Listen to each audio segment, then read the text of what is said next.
Prise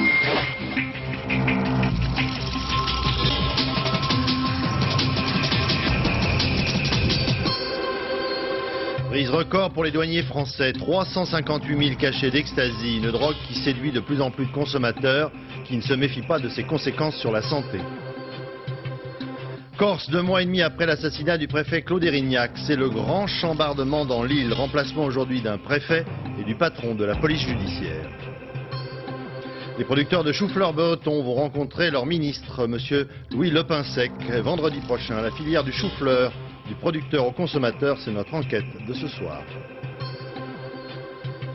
Dans la nuit du 15 avril 1912, sombrait le Titanic. Après le succès phénoménal du film, les cérémonies anniversaires ont pris cette année une toute autre ampleur.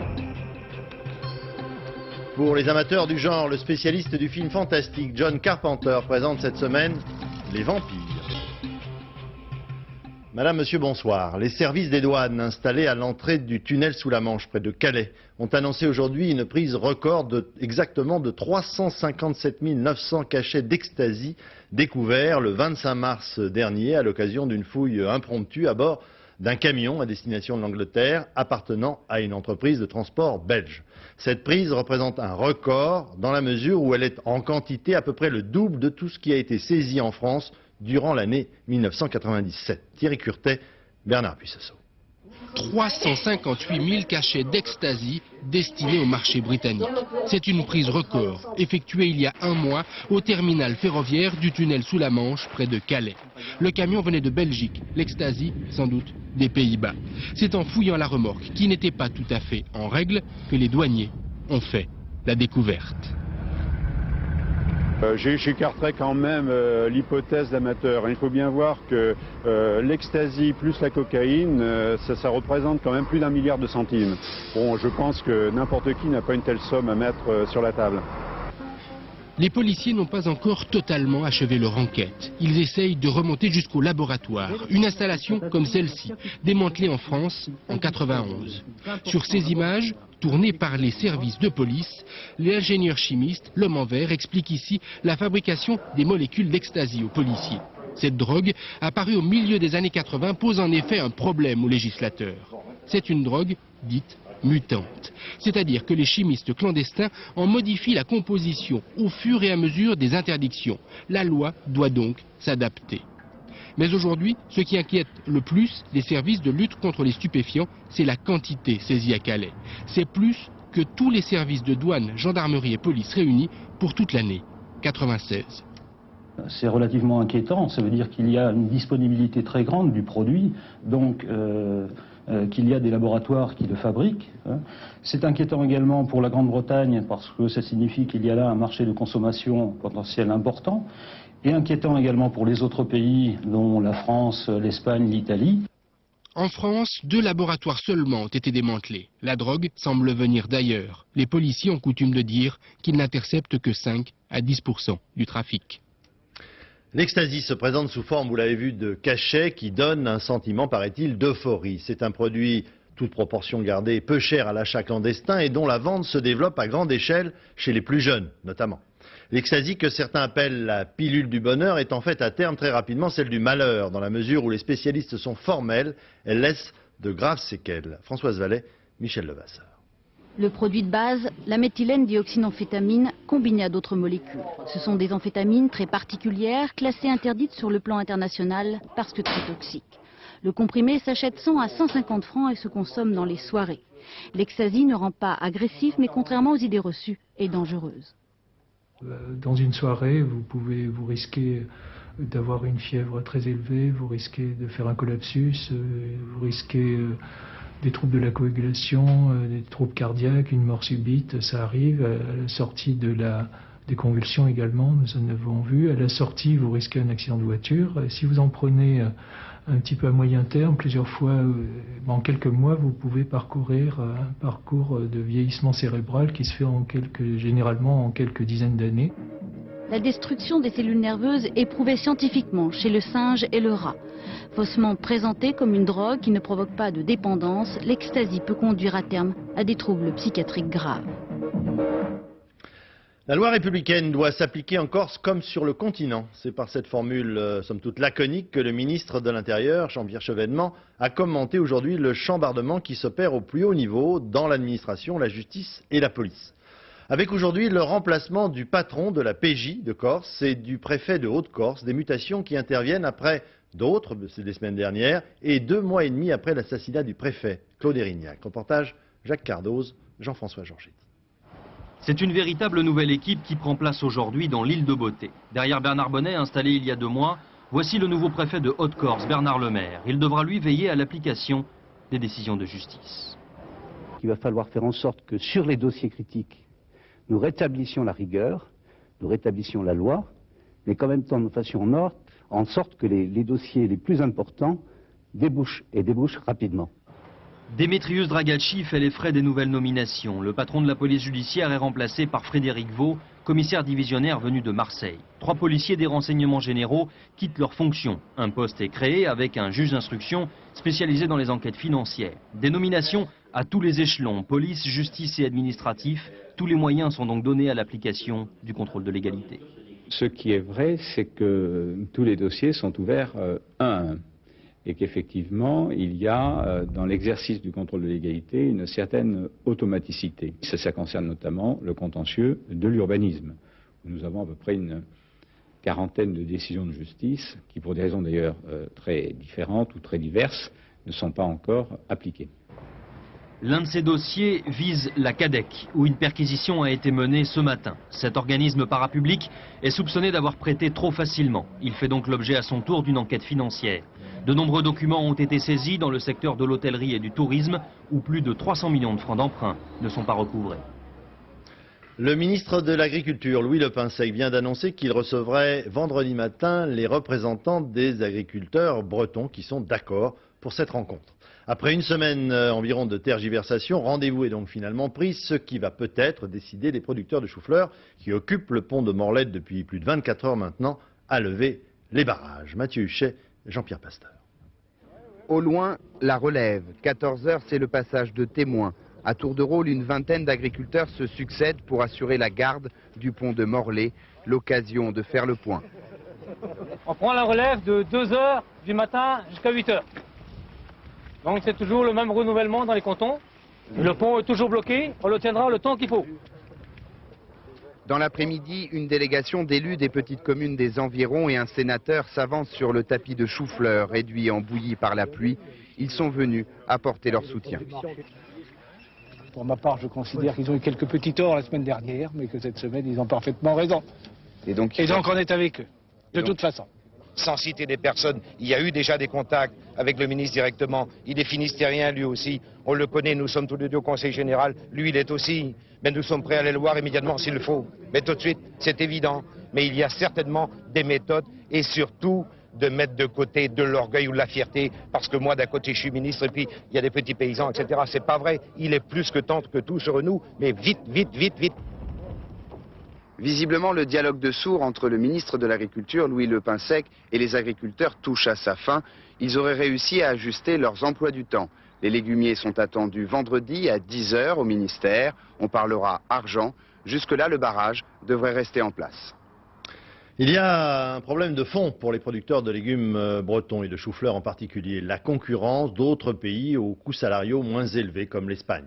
Il y a également un problème d'évolution des goûts alimentaires des Français, beaucoup moins friands de chou-fleur qu'il y a quelques années encore. Et puis il y a le problème conjoncturel de la chute des cours. Comment s'explique la multiplication par 6 ou par 8 en moyenne entre le prix payé aux producteurs et le prix d'achat au détail? Enquête Arnaud Boutet, Jacques Defoe.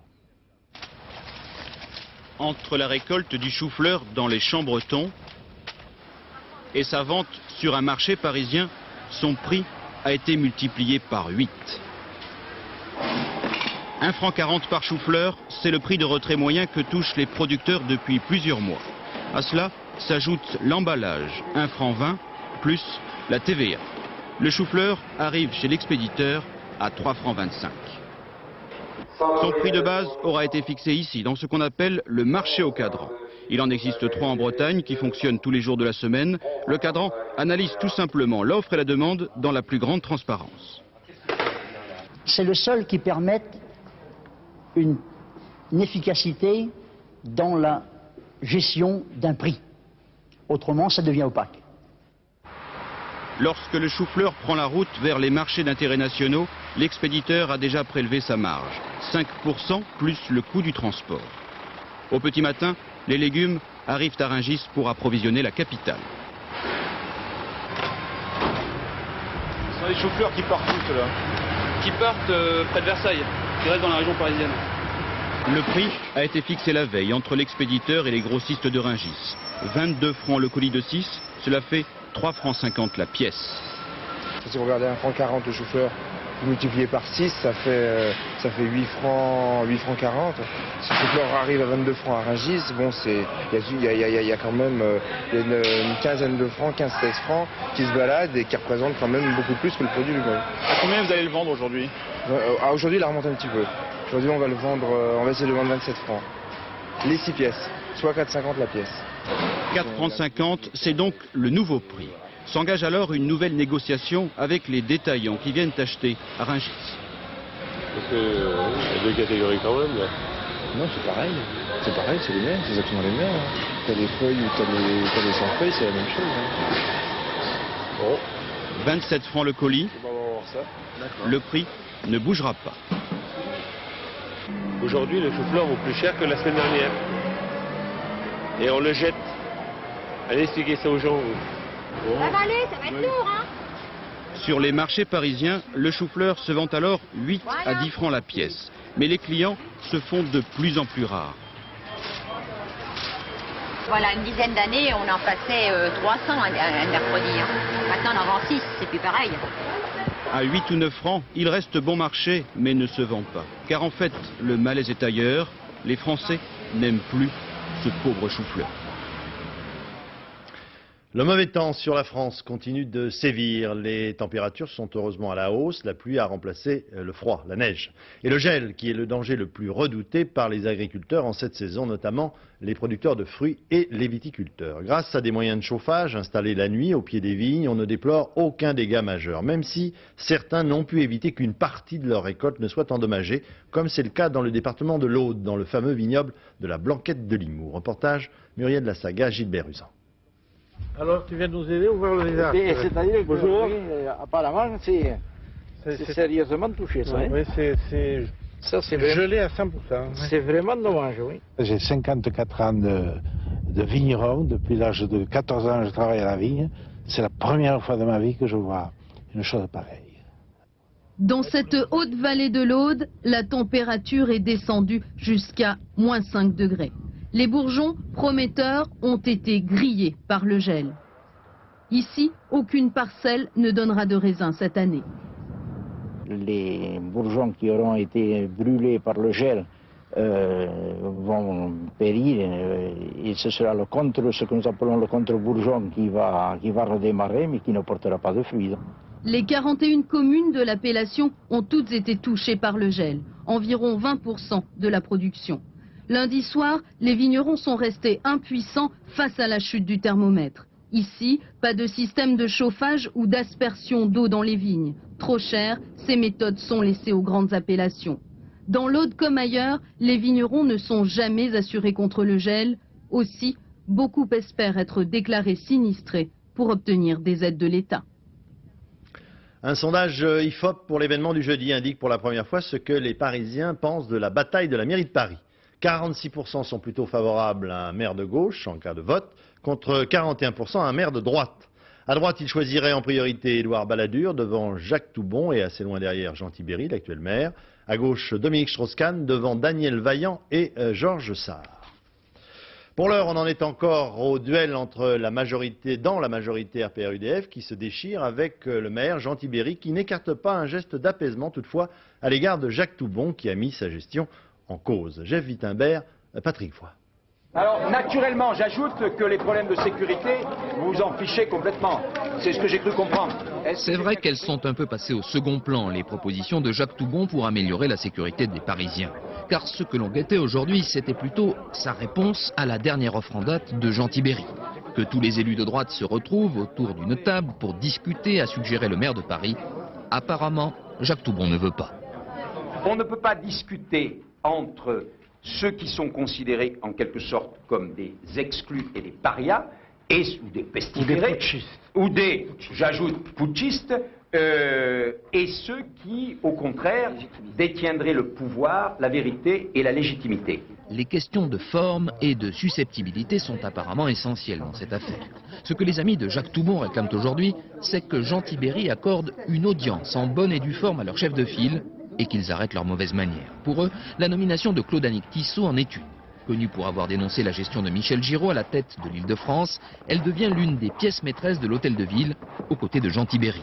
L'un des partisans de Jacques Toubon est du coup écarté. Indignation. Si M. Tibéri pense que ça c'est une manière de dialoguer, moi je considère que c'est pas du tout une manière de dialoguer. C'est une manière même de nous prendre un peu pour des imbéciles. Le temps de la conciliation semble encore loin. La ville de Paris pourtant doit continuer de fonctionner. Jean Tibéri présentera bientôt des textes devant le conseil municipal. Seront-ils ou non votés? Ce sera l'heure de vérité.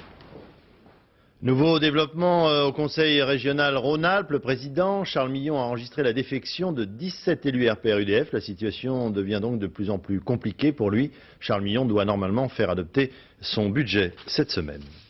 Au Conseil des ministres de ce matin, la ministre de l'Emploi, Martine Aubry, a présenté le plan français pour l'emploi destiné à être examiné au sommet européen de Cardiff en Grande-Bretagne. Un plan qui reprend les principaux axes de la politique du gouvernement autour des 35 heures par semaine et des emplois pour les jeunes.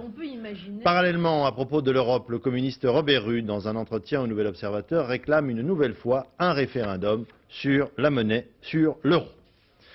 La Bourse de Paris connaît depuis le début de cette année une véritable envolée avec ce phénomène nouveau aujourd'hui. Les entrepreneurs ne vont plus chercher l'argent auprès des banques, seulement auprès des banques, mais aussi des actionnaires, y compris les petites et moyennes entreprises. Exemple, cet apprenti coiffeur alsacien qui, en 6 ans à peine, est devenu PDG d'une société de coiffure à domicile qui emploie 1600 coiffeuses. Sa société vient d'être introduite sur le second marché. À 101 francs l'action, la demande a été 11 fois supérieure à l'offre. Reportage Christine Beauce, Sylvain Gauthier. Depuis 1992, Christelle, Patricia, Evelyne et beaucoup d'autres sillonnent les campagnes françaises et pratiquent shampoing, coupes et permanentes à domicile. Un nouveau type de service de proximité imaginé il y a 20 ans par un apprenti coiffeur dont la seule ambition était de créer son propre emploi. Aujourd'hui, il règne sur une société de 1600 coiffeuses à domicile dans toute la France. Moi, je n'ai rien inventé. La coiffure à domicile se faisait depuis le Moyen-Âge. Donc, j'ai pas dû faire preuve d'une grande imagination pour savoir que la coiffure à domicile répondait à un réel besoin de la part du consommateur. Seulement, j'y ai cru. Et tellement cru qu'aujourd'hui, Bosk Development réalise 77 millions de chiffre d'affaires et dégage 10 millions de francs de bénéfices. Une véritable success story qui est née ici, au pied des Vosges. Le secret de la réussite, un statut de salarié pour ces coiffeuses à domicile, payé au pourcentage. Avantage, une meilleure conciliation de la vie familiale et professionnelle. C'est que je peux m'organiser comme je veux et je suis entièrement indépendante. C'est-à-dire que vous choisissez vos horaires? Je choisis mes horaires, je choisis mes clients, j'ai vraiment le libre arbitre en ce qui concerne ce métier-là. Une fois par mois, Mariette fait appel au service d'Evelyne, histoire de rafraîchir sa coupe et d'échanger quelques confidences.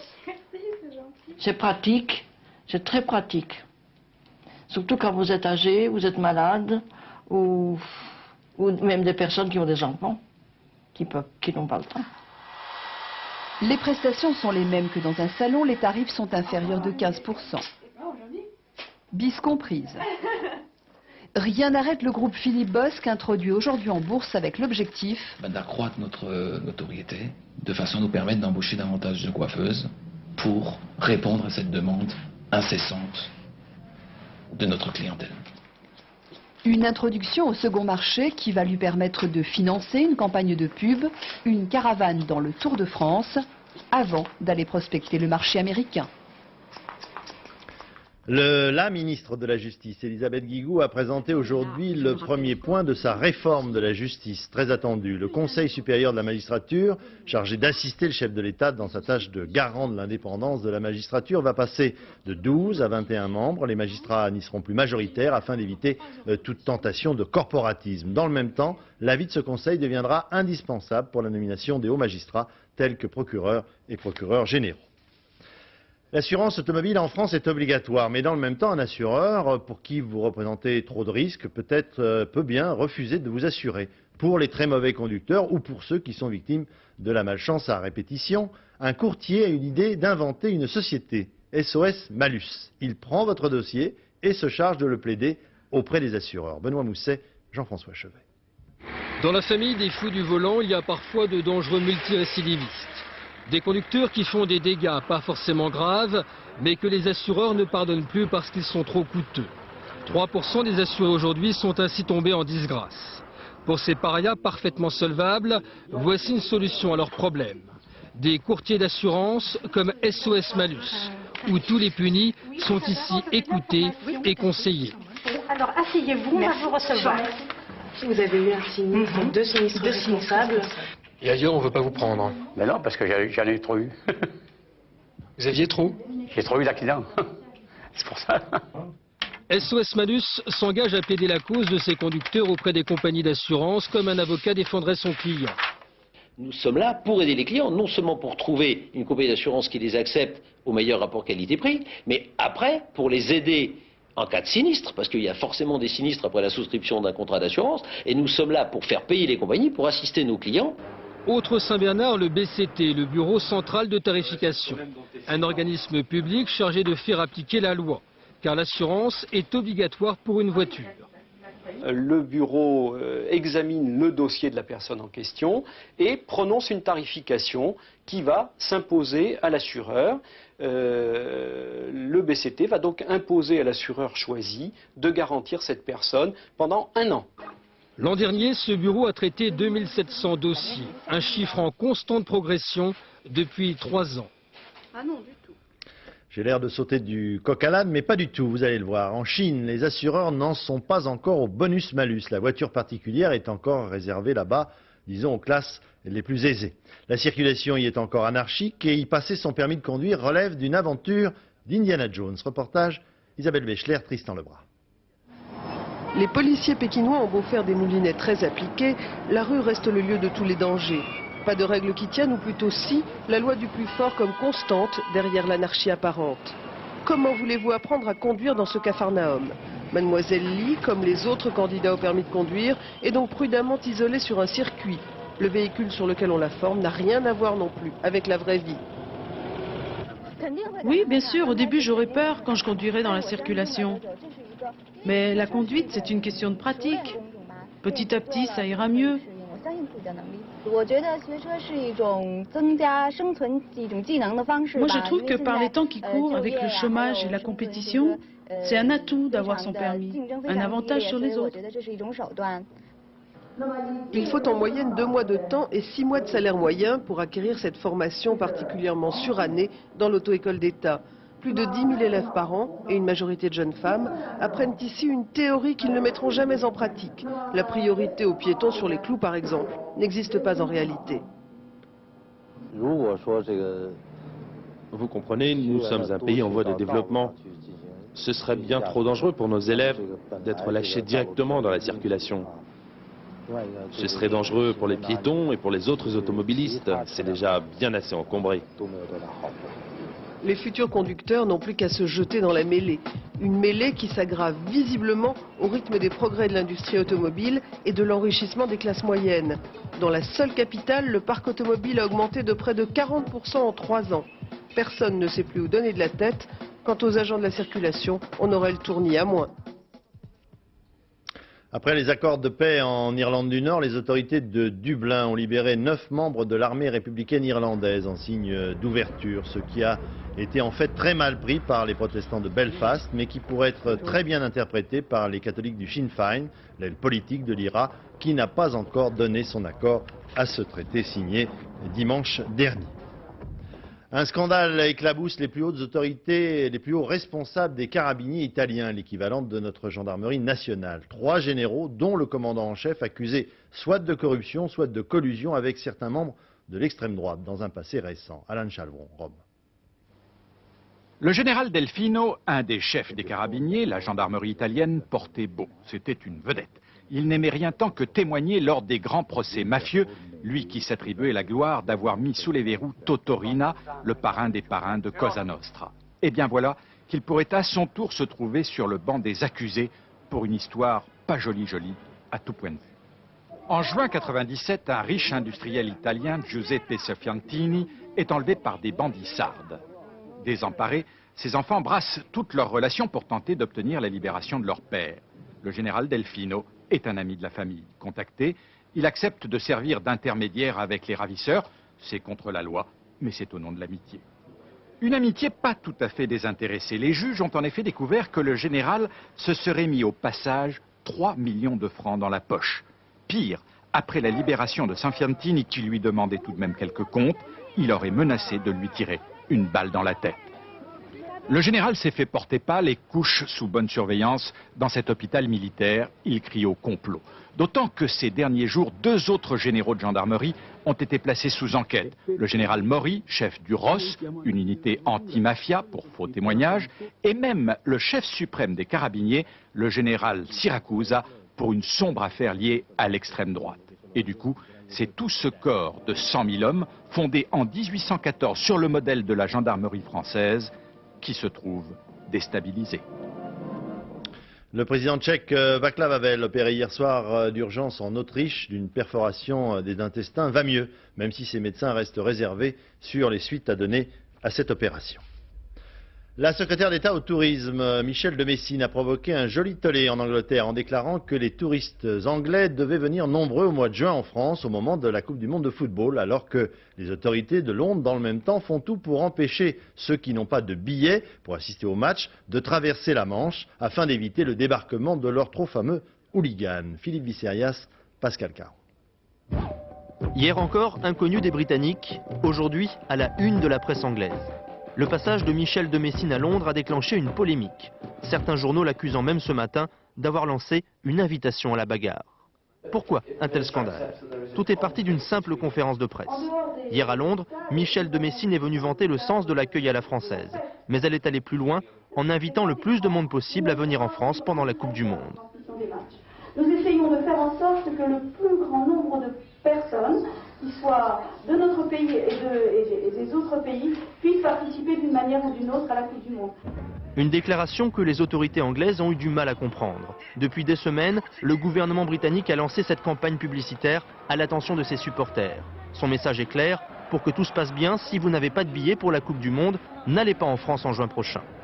Il y a un sentiment en Angleterre que les Français ne prennent pas au sérieux la menace que posent certains groupes d'hooligans qui sont très organisés, qui sont, soi-disant, ils ont déjà des projets de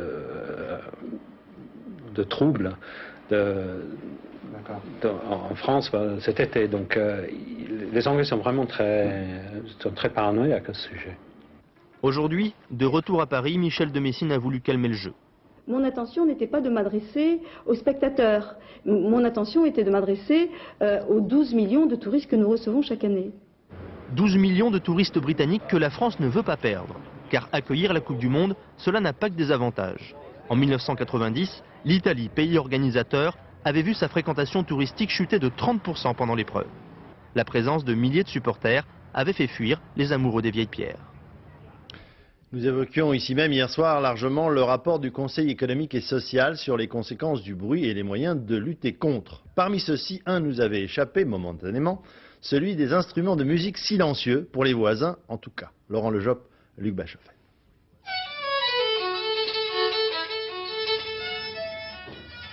Faire de la musique sans faire de bruit n'est pas précisément le fantasme absolu du musicien, mais c'est d'actualité. Les Français souffrent des nuisances sonores, alors les instruments s'adaptent. Ce violon vient de sortir, grâce au numérique, il permet de jouer en silence avec un casque. On appelle ça les silent instruments, les instruments silencieux. Seuls les saxophones, les clarinettes et les flûtes ne peuvent se plier au système, mais moyennant 6 000 francs de surcoût, on peut désormais faire taire un piano acoustique. Alors comment fonctionne ce piano ? Ce piano, c'est simple. Au départ, c'est un piano traditionnel, qu'on appelle piano silent en plus, car il est doté d'un système qui permet de pouvoir jouer au casque. Mais la différence avec un piano traditionnel classique est qu'il est équipé d'un système silent avec une barre qui se place entre les marteaux et les cordes, ce qui permet au piano de devenir complètement silencieux. Vous avez des capteurs optiques qui sont fixés sous les touches, qui permettent de regarder ce que vous jouez exactement pour retransmettre un son numérique qui va être retransmis au niveau d'un casque. Dans ce magasin parisien, un piano vendu sur 3 est silencieux. On trouve aussi des batteries, des trompettes du même type. Et tout cela, nous dit-on, n'est pas simplement destiné à préserver la santé psychique des voisins. Ça a un avantage, c'est que ça facilite la concentration. Lorsque vous apprenez un instrument et vous sentez que vous gênez, ce n'est pas agréable et ça déconcentre. À l'avenir, les jeunes musiciens concentrés pourront donc étudier la musique sans nous faire subir ça. Dommage, non? Il y a 86 ans, très exactement, dans la nuit du 15 avril 1912, le Titanic sombrait après avoir percuté un iceberg lors de son voyage inaugural. Après le succès phénoménal du film, tout ce qui a trait à l'histoire de ce naufrage prend une nouvelle ampleur. Ainsi, on s'est aperçu que chaque année, un petit village d'Écosse célébrait la mémoire du capitaine en second du paquebot, dont l'attitude au moment du drame a été quelque peu dénaturée dans le scénario du film. Anne Guéry. Au fin fond de l'Écosse, à Dalbeattie, ce fut aujourd'hui comme un jour de parade. Il a suffi d'une poignée d'hommes dans les rues du village, mais pas n'importe lesquels. Un député et un producteur de cinéma pour célébrer la mémoire d'un enfant du village, le héros de Dalbeattie, William Murdoch. C'était le commandant en second du Titanic, mort en 1912 lors du naufrage, après avoir sauvé des vies. C'était en tout cas ce que tout le monde croyait ici, jusqu'au jour où le film ternit cette image.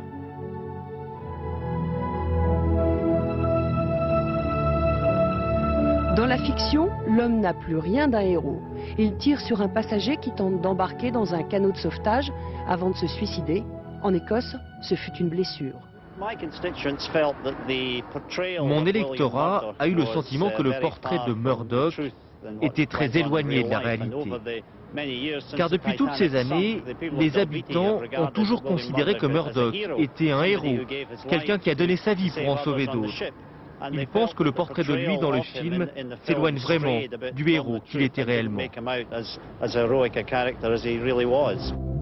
Ce député prit tout simplement sa plume pour exiger la réhabilitation de l'officier Murdoch, une bataille pour l'honneur perdu. Alors la production du film fit tout simplement amende honorable. En ce jour, le directeur de la Fox en personne offrit un joli chèque de 50 000 francs au lycée que fréquentait jadis William Murdoch. L'histoire du Titanic fait aujourd'hui le tour du monde, en attisant les passions et les polémiques.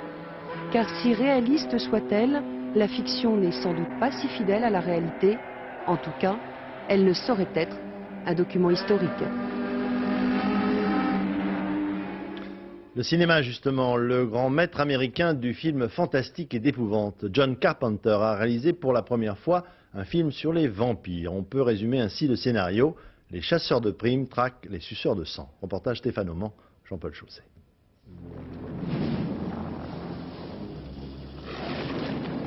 Les morts vivants, un mythe increvable. Après tant d'autres réalisateurs, John Carpenter a le démon de minuit, mais au-delà des clichés, il ajoute sa griffe et son mordant. T'as déjà vu un vampire? Non. Bon, alors Primo, ils ont rien de romantique, tu vois. Ce sont pas des bandes de pauvres fiottes hyper chicos qui se la jouent super dandy et qui séduisent leur monde avec un accent qui vient d'on ne sait trop où. Pigé, ça n'a rien à voir avec les vampires de ciné. Les croix, ça marche pas. Les chasseurs de vampires sont filmés comme des mercenaires. Carpenter a toujours aimé les westerns. Si vous avez une dent contre les films de Dracula, si vous avez peur des images chocs, faites une croix sur ce film. Ambiance 100% sanglante. Les suceurs de sang aiment la nuit, la violence et les femmes. C'est une tradition. Une chose. Au bout de 600 ans, ta caquette fonctionne toujours aussi bien. Quand le mythe est né en Angleterre, c'était l'ère victorienne, très puritaine. Les vampires représentaient la séduction, la passion. Ils ont toujours été des créatures très sexy.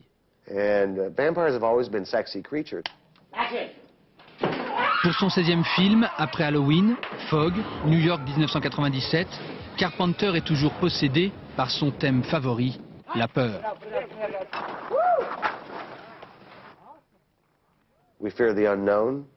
Nous avons tous peur de l'inconnu, de la souffrance, de la mort. C'est une émotion partagée par les spectateurs du monde entier.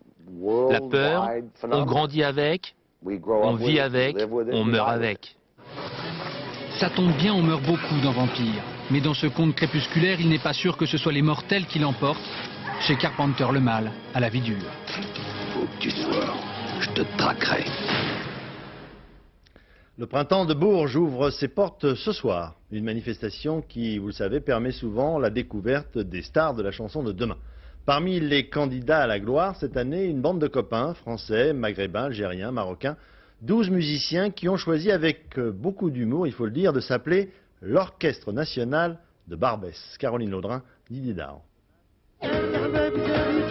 S'appeler Orchestre National, c'est chic. Mais s'appeler Orchestre National de Barbès, c'est encore plus chic. Un pied de nez à tous ceux qui considéreraient comme mineure la musique du Maghreb.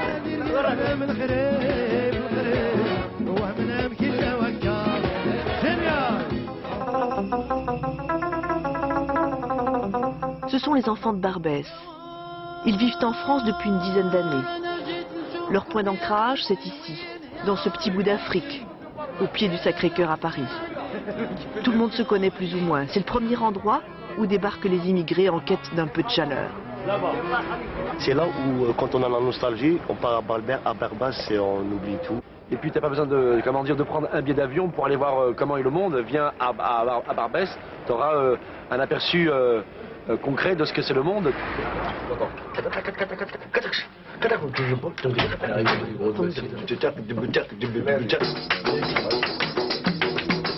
Ils sont nés chacun avec une musique, celle de Marrakech, différente de celle de Sidi Bel Abbès. Ils ont grandi au son du rock, du reggae, du jazz. Riches de toute cette culture musicale, ils ont fondé leur groupe il y a 3 ans. Après des mois de répétition, pas mal de concerts, ils ont trouvé leur identité.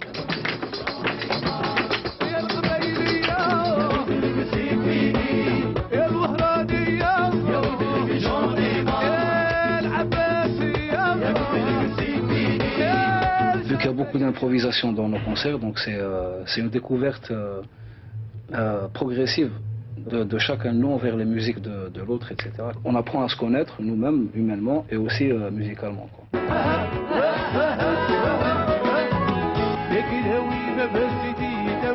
L'histoire de ces 8 Arabes et de ces 4 Français est belle. Ils sont restés fidèles à la musique du Maghreb, ils l'ont même fait apprécier aux autres. Une sorte de conte musical où le racisme n'aurait pas sa place.